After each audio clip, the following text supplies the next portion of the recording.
जय हिंद दोस्तों। आज है 8 अप्रैल 2023 और 8 अप्रैल 2023 को आज जो पटवारी का पेपर हुआ, तो आज जो रिव्यू लिया गया तो उसमें देखा गया कि आज जो चक्रवृद्धि ब्याज से क्वेश्चन आए तो 6 से 7 क्वेश्चन केवल चक्रवृद्धि ब्याज के आए। टाइम एंड वर्क के जो क्वेश्चन आए तो 2 से 3 टाइम एंड वर्क के आए, ठीक है। और परसेंटेज से 1 से 2 क्वेश्चन आए। तो जैसा कि हम खुद जाते हैं रिव्यू लेने, तो जितने क्वेश्चन मिल जाते हैं उतने हम आपको उपलब्ध करा देते हैं, ठीक है। तो क्या करते हैं कि एक साइड में जब रिव्यू ले रहे होते हैं तो 2 से 3 लोगों को और ले जाते हैं, तो वो लोग साइड में लेके उनसे क्वेश्चन पूछ लेते हैं, वो पता चल जाता है कौन कौन क्वेश्चन है, ठीक है। कुछ क्वेश्चन एग्जैक्ट मिल जाते हैं, कुछ मिल नहीं पाते हैं, तो जितने भी मिल जाते हैं उतने आपको करा दे रहे हैं, ठीक है। तो चलिए स्टार्ट करते हैं। 10% प्रति वर्ष की दर से 18 महीनों में 2800 रुपये पर चक्रवृद्धि ब्याज क्या होगा, ठीक है। तो देखिए यहाँ पर सबसे पहले तो ये बताओ कि जो ब्याज की दर है वो कितनी है, 10% यानी 1/10, इतना क्लियर। 1/10। फिर हमें देखना है कितने महीनों का निकालना है, तो हमें जो निकालना है वो निकालना है 18 माह का, यानी 18 माह का चक्रवृद्धि ब्याज निकालना है। और जो हमारी ब्याज की दर है वो कितनी है, 10% प्रति वर्ष, यानी कि एक वर्ष में 10%, क्लियर। तो यहाँ पर हम निकालेंगे कि एक वर्ष में 10%, और यहाँ पर अब जब इसे तोड़ेंगे 18 माह को, तो 18 माह को तोड़ेंगे 12 माह में और 6 माह में, इतना क्लियर। तो 12 माह और 6 माह में जब तोड़ा तो हमने देखा कि एक वर्ष में कितना परसेंट मिलता है, 10%। तो 6 माह में कितना मिलेगा, तो 6 माह में मिलेगा हमें 5%, इतना क्लियर। 10% और 5%। इसके बाद हम देखेंगे कि जो ब्याज मिल रहा है हमें, तो अपन जब इसे सॉल्व करेंगे तो पहली कंडीशन और दूसरी कंडीशन, पहले 10% और फिर 5% 6 माह में। तो इसका हमसे पूछा गया चक्रवृद्धि ब्याज क्या होगा। तो देखें मूलधन कितना है, मूलधन है 2800 रुपये, तो इसका 10%, पहले बार जो 10% मिलेगा हमें चक्रवृद्धि ब्याज, तो कितना होगा 10% 2800 का, तो ये बन जाएगा 280। दूसरी कंडीशन में अगले 6 माह में जो मिलेगा कितना परसेंट मिलेगा, 5%। तो जो 5% मिलेगा तो 2800 का 5% यानी कितना होगा 140। और जब इसका 5% लिया तो जो पहले वर्ष में ब्याज मिलता है उसका भी हम कितना लेते हैं, 5%। तो इसका 5% कितना होगा 14, इतना क्लियर। जब इनको जोड़ देंगे हम आपस में तो 280, 140 और 14, जब इनको जोड़ेंगे तो 4, 8 और 4 12 और 1 13, बचा 1 2 और 1 3 और 1 4, यानी हमसे क्या पूछा है चक्रवृद्धि ब्याज क्या होगा। तो चक्रवृद्धि ब्याज होगा 434 रुपये, क्लियर। इसका जो राइट आंसर आएगा वो आएगा 434। आप देखो इसे शॉर्ट में भी कर सकते थे, क्लियर। तो शॉर्ट में आप कर सकते 10% की वैल्यू 1/10, 5% की वैल्यू 1/20, तो उससे भी कर सकते थे, क्लियर। इसके बाद अगले क्वेश्चन चलते हैं। अगला क्वेश्चन है 2500 रुपये पर 12% वार्षिक दर से एक वर्ष का चक्रवृद्धि ब्याज क्या होगा अगर ब्याज हर 6 माह जोड़ा जाए। तो हमें क्या करना है, देखें 1 मिनट रुकना जरा, देखें यहाँ पर। तो 2500 रुपये पर 12% वार्षिक दर से एक वर्ष का चक्रवृद्धि ब्याज क्या होगा अगर हर 6 माह पर जोड़ा जाए। तो देखें क्या करना है हमें, यहाँ पर एक वर्ष की बात हो रही है और ब्याज की जो दर है वो कितनी है 12%। यहाँ पर जो आपको दिख नहीं रहा है यहाँ पर है एक वर्ष, ठीक है। थोड़ा टेक्निकल इशू इस वजह से नहीं आ पा रहा हूँ। तो उन्होंने बोला हर 6 माह यानी प्रत्येक 6 माह।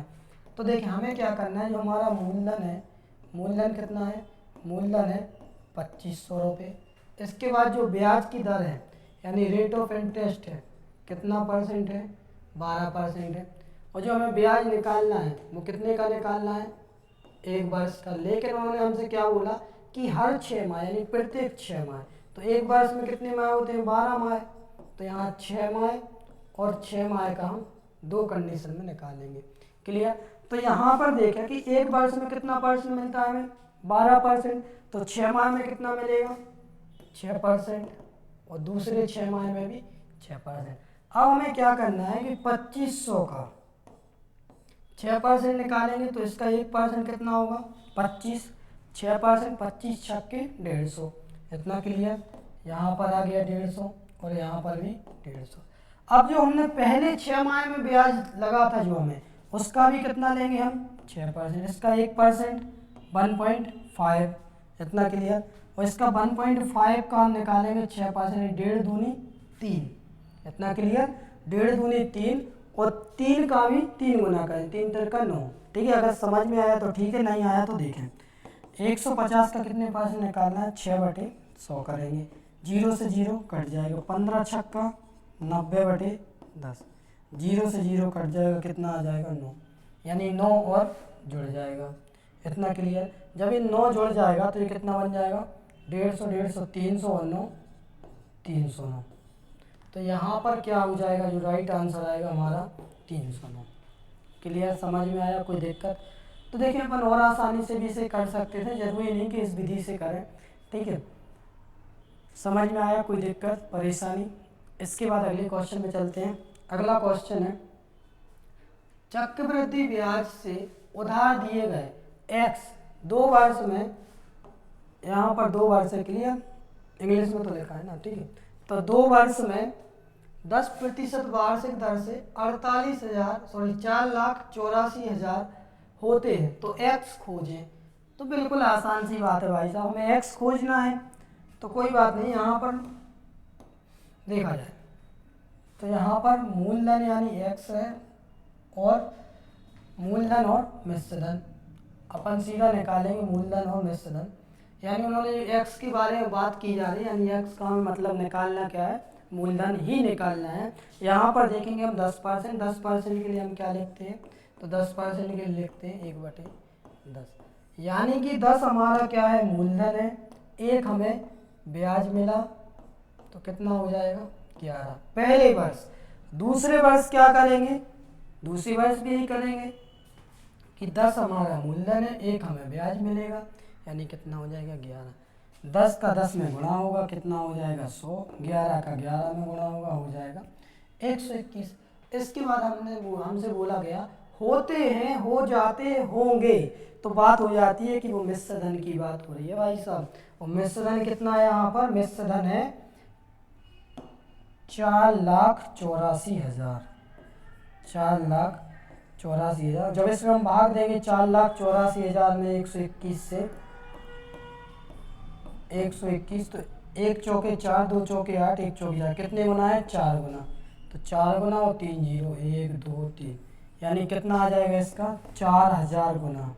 जब ये 4,000 गुना है तो इसे भी कितना गुना कर देंगे 4,000 गुना, तो 100 चौके 400 और 3 जीरो और 1 2 3, तो कितना आ जाएगा 4 लाख आ जाएगा राइट आंसर। कोई दिक्कत परेशानी? इसका जो राइट आंसर आएगा वो कितना आएगा 4 लाख। समझ में आया, कोई दिक्कत परेशानी? इसके बाद अगले क्वेश्चन में चलते हैं। अगला क्वेश्चन है, एक गांव ए में अनाज का भंडार 21 दिनों चलता है, वही भंडार गांव बी में 28 दिनों तक चल सकता है। तदनुसार यदि दोनों गांवों को वही अनाज दे दिया जाए तो उसका भंडार कितने दिनों तक चल पाएगा। तो देखिए क्या करना है, यहाँ पर क्या बोला गया, भंडार की बात हो रही है भाई साहब, तो जो भंडार की बात हो जरूर है, अगर आप समझ रहे हैं इसे थोड़ा सा भी, तो ये टाइम एंड वर्क का क्वेश्चन है, क्लियर, यानी सीधी सीधी बात हमसे बोली गई है। देखें यहाँ पर हमसे बोला गया ए 21 दिन में करता है, 21 दिनों तक भंडार को चलाता है, बी 28 दिनों तक चला सकता है, यहाँ तक कोई दिक्कत? इसके बाद हम क्या करेंगे, एलसीएम लेंगे, एलसीएम यानी टोटल ले लेंगे, जिसमें 21 का भी भाग जाए 28 का भी भाग जाए, तो एलसीएम कितना लेंगे, एलसीएम लेंगे 84 यानी 84, यहाँ तक कोई दिक्कत? ए 21 दिन में समाप्त कर सकता है, तो एक दिन में कितना काम या कितना समाप्त करेगा, तो 21 चौके 84। बी 28 दिनों तक चलाता है, बी 28 दिनों तक चला सकता है अनाज को, या गांव बी में चल सकता है, ठीक है, बात दोनों बराबर है। तो 28 या 84 यानी कितना हो गया 3। अब उन्होंने हमसे क्या बोला कि तदनुसार यदि दोनों गांवों को वही अनाज को दे दिया जाए तो उसका भंडार कितने दिनों तक चल पाएगा। यानी जो उपयोग करने का इनका जो ट्रेंड है वो कितना है, 4 और 3 7 है। कुल हमने कितना मान लिया, हमने माना था कुल 84। तो 84 बटे, जब दोनों गांव उपयोग करते हैं उसी अनाज को या जो चलता है गांव में, तो कितना चलता है, 4 और 3 7, यानी एक दिन में 7। तो 84 का आएगा कितना, 7 एकम 7, 7 दूनी 14, यानी इसका जो राइट आंसर आएगा वो कितना आएगा, 12 दिन। समझ में आया। एक क्वेश्चन उसी टाइप से बना है कि ए किसी काम को 21 दिन में करता है, बी उसी काम को 28 दिन में करता है, तो दोनों मिलकर कितने दिन में करेंगे। कोई दिक्कत परेशानी, इसका जो राइट आंसर आएगा वो आएगा 12 दिन। समझ में आया, क्या दिक्कत है। तो सेम है ना क्वेश्चन, इसमें अलग से थोड़ी ना कुछ है। क्लियर। अगले क्वेश्चन में चलते हैं। अगला क्वेश्चन है, यदि अलग अलग किसी काम को करने में x को 4 घंटे लगते हैं और उसी काम को पूरा करने में y को 8 घंटे लगते हैं, तो दोनों मिलकर उस काम को कितने समय में करेंगे। और ए बोला गया था, उसने मतलब जिससे क्वेश्चन पूछा था लड़के से, उसने बोला था कि सर जो आया था वो मिनटों में पूछा गया था, घंटों में नहीं पूछा गया था, मिनटों में। तो कोई बात नहीं, अपन मिनटों में निकाल लेंगे, क्या दिक्कत है। ठीक है, क्या करना है यहाँ पर, ए यानी एक्स कितने घंटे में कर सकता है, एक्स कर सकता है 4 घंटे में, वाई कर सकता है उसे 8 घंटे में। क्लियर। यहाँ पर जो एलसीएम लेंगे, एलसीएम कितना लेंगे हम, एलसीएम लेंगे 8। ये 4 घंटे में कर सकता है तो 1 घंटे में कितना करेगा, 4 दूनी 8, 2। क्लियर, 2 काम करेगा। बी यानी सॉरी बाई 8 घंटे में कर सकता है तो 1 घंटे में कितना करेगा, तो 8 एकम 8। इतना क्लियर। 4 घंटे और 8 घंटे लगते हैं, तो दोनों मिलकर उस काम को कितने समय में करेंगे। इतना क्लियर। तो यहाँ पर जब दोनों मिलकर उस काम को करेंगे, तो आप एक बात बताना कि जो अपन मिनट निकाल रहे हैं, ठीक है, अगर अपन इसे भी घंटे में चेंज कर दें तो ये बन जाएगा 6 चौके 24, 240 मिनट, ये बन जाएगा 6 8 48, यानी 480 मिनट ये बन जाएंगे, 480 मिनट ये भी बन जाएंगे। तो क्यों ना बाद में उसे चेंज कर दें, क्या दिक्कत है। 8 घंटे दोनों मिलकर काम कितना करते हैं, तो दोनों मिलकर जो काम करते हैं 3 काम करते हैं। जब 3 का भाग देंगे तो 3 दूनी 6, यानी 2 घंटे सीधे सीधे हो गए। क्लियर।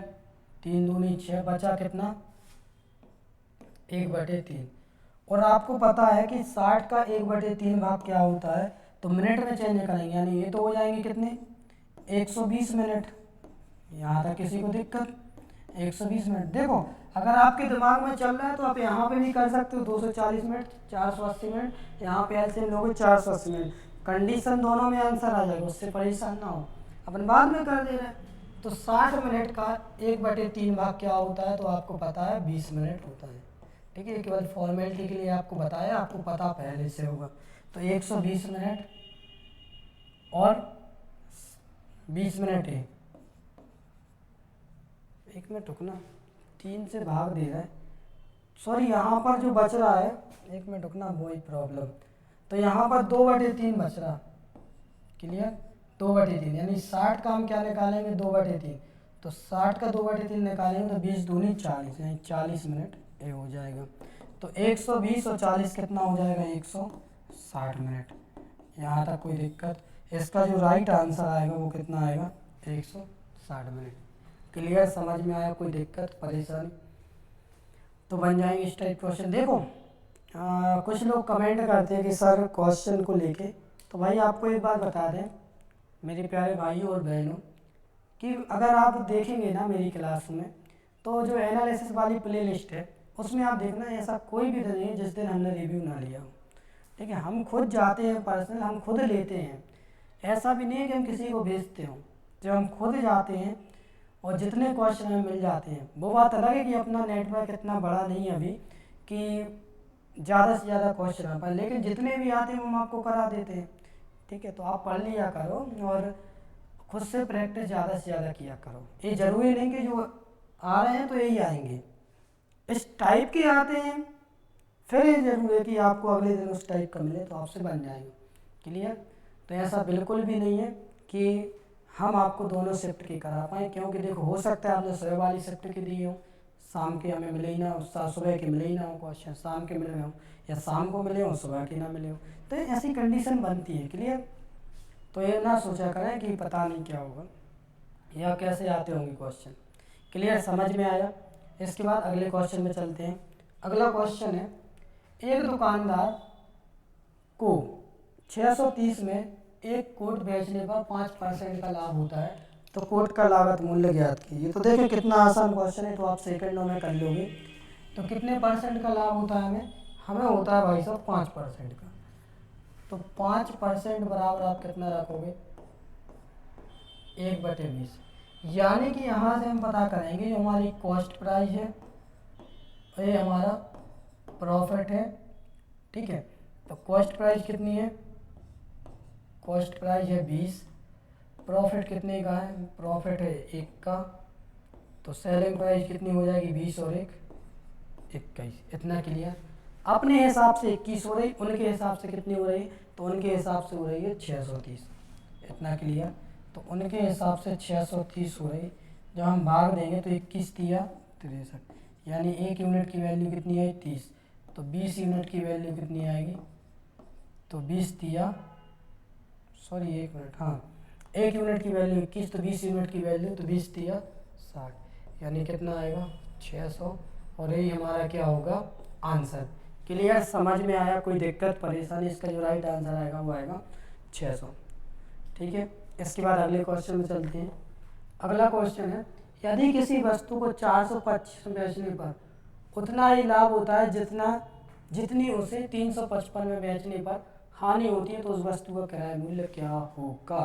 तो देखें हमें क्या करना है, यहाँ पर सिंपल तरीके, पहले हम आपको लॉन्ग बता दे रहे हैं फिर शॉर्ट में बता देंगे। क्लियर?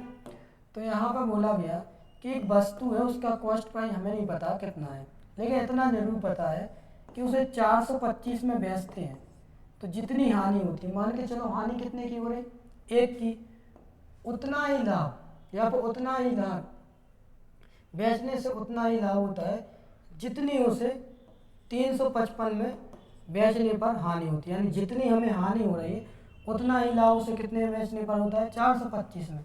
इतना क्लियर? आपको ये चीज़ जमा लेंगी, जब उतना ही लाभ या उतनी ही हानि हो तो शॉर्टकट होता है, मैं आपको भी बता दे रहे। क्लियर? तो क्या करना है, इस 1 का गुणा करेंगे यहाँ पर, इस 1 का गुणा करेंगे यहाँ पर, तो हो जाएगा 425 प्लस 355 बटे 1 और 1 इनको जोड़ देंगे तो कितना बन जाएगा 2। 425 और 355 जब हम जोड़ेंगे तो कितना बन रहा है, 55 और 25, 400 300 700, 55 और 25 बन जाएगा 80, यानी कितना बन रहा 780। 2 से भाग देंगे तो 2 तिया 6, कितना बचा 1, 2 इनाम 18 और 0, यानी कितना आ गया इसका जो आ गया 390, और यही हमारा राइट आंसर था। अब देखें जो कंडीशन हम आपको बताना चाह रहे हैं शॉर्ट में, तो शॉर्ट में कुछ नहीं करना होता। अगर क्वेश्चन है जितना लाभ होता है उतनी ही हानि होती है, जितनी हानि होती है उतना ही लाभ होता है, तो कुछ भी नहीं करना होता, इन दोनों को जोड़ के आधा कर दो, वही हमारा आंसर होता है। ये सब करने की प्रोसेस नहीं है। हाँ इतना जरूर है, जब ये बोला जाए जितनी हानि होती है उससे दोगुना लाभ होता है, या जितना हानि होती है उससे दोगुनी हानि होती है, ठीक है, तो फिर वो कंडीशन अलग है, वो क्वेश्चन अलग होते हैं। क्लियर? लेकिन इस टाइप क्वेश्चन में आपको जोड़ के सीधा आधा करना होता है। इसके बाद अगले क्वेश्चन में चलते हैं।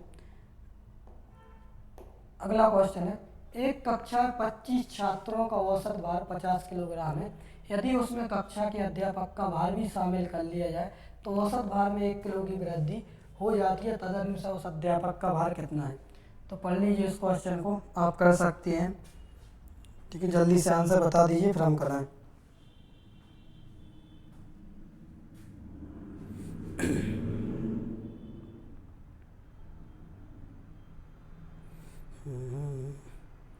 गजब, मैसेज तो अच्छी खासी कर रहे हैं।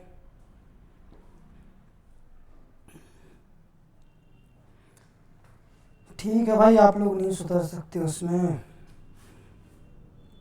कितने बार बताएं कि भाई जितने हमें क्वेश्चन मिलते हैं उतने करा देते हैं, आप लोग भेजोगे तो हम और करा देंगे। क्लियर? नंबर आपको अबाउट में जाके मिल जाएगा, 95 22 35 20 18, आप वहाँ से हमें भेज सकते हो। ठीक है, और हमें भी अच्छा ही लगता है कि हम इतना टाइम वेस्ट करें कि आपको क्वेश्चन लेट कराएं, जितना होता है क्वेश्चन जल्दी जल्दी करा के अपने फ्री हो जाते हैं। चलिए स्टार्ट करते हैं। क्वेश्चन है, एक कक्षा में कितने छात्र हैं? 25। इनका जो औसत है भार है कितना है? तो 25 × 50। तो औसत भार 50 किलोग्राम है, तो 25 का 50 में गुणा किया तो 25 पंचे 125 और 1 जीरो, यानी कितना हो जाएगा? 1250 किलोग्राम। यहाँ तक कोई दिक्कत? अब क्या बोला गया? अब बोला गया कि एक अध्यापक का भार भी शामिल कर लिया है, तो औसत भार में 1 किलोग्राम की वृद्धि हो जाती है। यानी अध्यापक आया तो कितने की वजन हो जाएगी? अभी तक 25 व्यक्ति थे, अब हो जाएंगे, एक बढ़ जाएगा, यानी 26। और वजन में कितने की वृद्धि होगी? वजन में होगी, औसत वजन में अभी 50 था औसत, अब कितना हो जाएगा? 51 हो जाएगा। तो हमें क्या करना है? देखना है, इनका गुणा करेंगे तो देखें, या तो 26 का कर दो, तो 26 एकम 26, कितना बचा? 2 बचा। इसके बाद 26 का 10 में गुणा करोगे तो कितना आएगा? 260। और 260 का आधा कितना होता है? 130, यानी 26 पंचे 130। इतना क्लियर? जब 26 पंचे 130 बचा था 2, हो जाएगा कितना? 132, यानी ये हो जाएगा 132। यहाँ तक कोई दिक्कत? इसके बाद हम देखेंगे इनका अंतर कितने का आ रहा है। और जो अंतर आएगा वही अध्यापक की आई होगी, सिंपल सी बात है। क्लियर? तो 10 में से 6 गया, कितना बचा? 4। 5 में से 3 गया, 2। ठीक है, यहाँ पर फिर कुछ भी नहीं बचा। 12 में से 4 गया, नहीं वैसे इसमें कितना आ रहा? 1250 और 1326। तो 10 में से 6 गया, 4 बचा। यहाँ पे कहीं मिस्टेक हुआ क्या? 25 छात्रों का औसत भार 50 किलोग्राम है, तो 25 पंचे 125, ये तो क्लियर है, एक जीरो लगा दिया। फिर एक अध्यापक के आ जाने से औसत किलोग्राम कितना बढ़ जाता है? तो औसत बढ़ जाता है, मतलब एक व्यक्ति बढ़ गया 26, औसत बढ़ता है 1। जब इसका गुणा करेंगे तो 50 51 का करें तो 5 छक्का 30 है, 301 बचा 30, 50 दूनी 306 बचा 30, तो 51 दूनी 102, 102 और 30 132, तो ठीक है। अरे सॉरी, यहाँ पर मिस्टेक हो गई। देखें, तो यहाँ पर जब माइनस करेंगे तो ये कितना बचेगा? 6 13 26 में से 1250, 12 में से 5 गया, कितना बचा? 6। क्लियर? तो यानी जो अध्यापक की उम्र है वो कितने वर्ष है? वो है 76 वर्ष। क्लियर? समझ में आया? तो इस सेकेंडों में आप इसे सॉल्व कर सकते थे। अब प्रॉब्लम ये होती है, कई बार क्वेश्चन आंखों के सामने लिखा होता है लेकिन हमें दिखता नहीं है। क्लियर? ऐसा नहीं दिखता, मतलब क्वेश्चन का क्या है ना कि जब इस पर कराते तो बिल्कुल देखो, यहाँ पे आंसर था, दिमाग में था कि इसमें 50 जोड़ो 1300 और 2600, तो 76, तो आंसर वैसे भी आ रहा था। ठीक है, इसके बाद अगले क्वेश्चन में चलते हैं। अगला क्वेश्चन है, आया ना समझ में? कोई दिक्कत? इसके बाद अगले क्वेश्चन में चलते हैं। अगला क्वेश्चन है, 3 बच्चे एक साथ एक ही जगह से बाहर निकलते हैं, उनके कदमों का माप क्रमशः 36, 24 और 48 सेंटीमीटर। प्रत्येक को कितनी न्यूनतम दूरी चलना चाहिए ताकि सभी उसी दूरी को पूर्ण कदमों में तय कर सकें? तो यहाँ पर इस टाइप के क्वेश्चन के लिए हम क्या करते हैं, इनका हम कुछ नहीं करते, सीधा एलसीएम निकालते हैं। एलसीएम में किस किस का निकालना है? 36, 24 और 48। तो एलसीएम कितना आएगा? एलसीएम देखो, एक तरीका तो ये है, फिर हम आपको शॉर्ट बता देगा। पहले आप क्या करो, अपनी विधि से निकालो। तो 4 से डिवाइड कर दो, 4 नाम 36, 4 6 24, 12 चौके 48। फिर कर दो 4 से कैंसिल, 9 6 4 3 12। फिर 3 से कर दो, 3 तिरका 9, 3 दूनी 6, 3 एकम 3। फिर 3 से कर दो, 1 2 1, फिर 2 से कर दो। क्लियर? तो यहाँ पर जो गुणा बनेगा, 3 दूनी 6, 6 3 18, 18 चौके 72, और 72 का 4 में होगा तो 7 चौके 28, 72 का 4 में तो 280 और 2 चौके 8, 288। इतना क्लियर? यहाँ कोई मिस्टेक हो रही है। 4 चौके 16, 16 थी 48, 48 दिया 48 दिया, तो 8 दिया 24 और 4 दिया 12, 144, 144 दूनी 288। तो यहाँ पे आ जाएगा कितना? 288 सेंटीमीटर। ये क्या बन गया हमारा? एलसीएम। अब देखिए आप इसे डायरेक्ट कैसे कर सकते थे, तो डायरेक्ट आप कुछ इस प्रकार से कर सकते थे।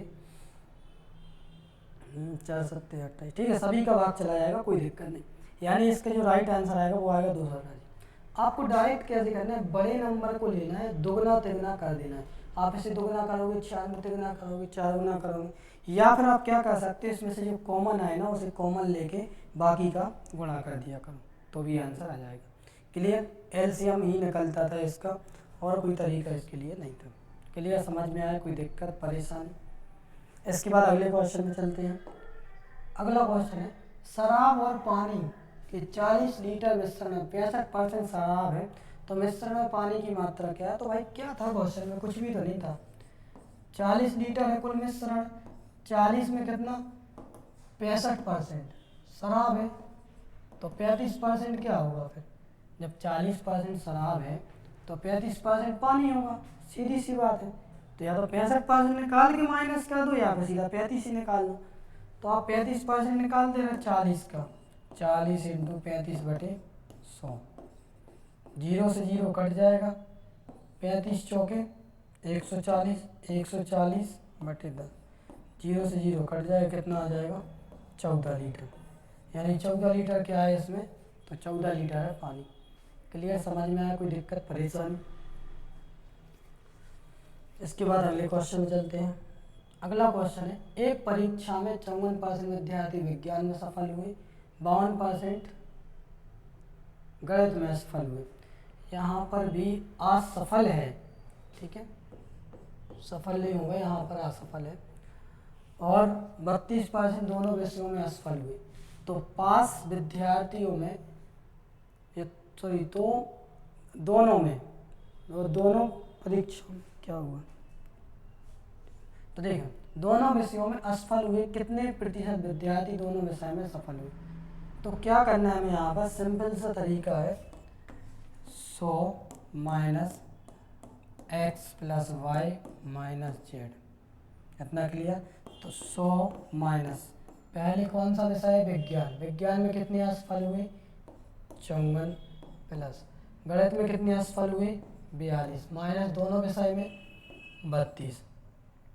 100 माइनस, तो या तो 42 में से 32 को घटा दो, या इनको पहले जोड़ दो। तो इनमें यहाँ पे आप बोर्ड मास का रूल ना भी करें फॉलो तो भी चलता है। तो 4 और 2 6, 5 4 9, कितना आ जाएगा? 92। 4 2 6, यानी कितना हो जाएगा? 96 - 32। जब हम माइनस करेंगे 100 में से, तो 100 में से, सॉरी, 96 में से 32 माइनस किया, 6 में से 2 गया 4, 9 में से 3 गया 6, कितना बचा? 64। तो 100 में से 64 को माइनस किया तो कितना बचेगा? तो यहाँ पर बचेगा 36, और यही हमारा क्या हो जाएगा? आंसर। कोई दिक्कत परेशानी? इसका जो राइट आंसर आएगा वो आएगा 36। यानी कितने असफल हुए? तो दोनों विषयों में पास कितने हुए फिर? 36। इतना क्लियर? कोई दिक्कत परेशानी? इसका जो राइट आंसर आएगा वो आएगा 36। ठीक है, बन जाएंगे। और आज के लिए इतना ही काफ़ी है, क्योंकि इतने ही क्वेश्चन आज मिल पाए थे। थोड़ा हम शाम जल्दी भी आ गए थे, ठीक है।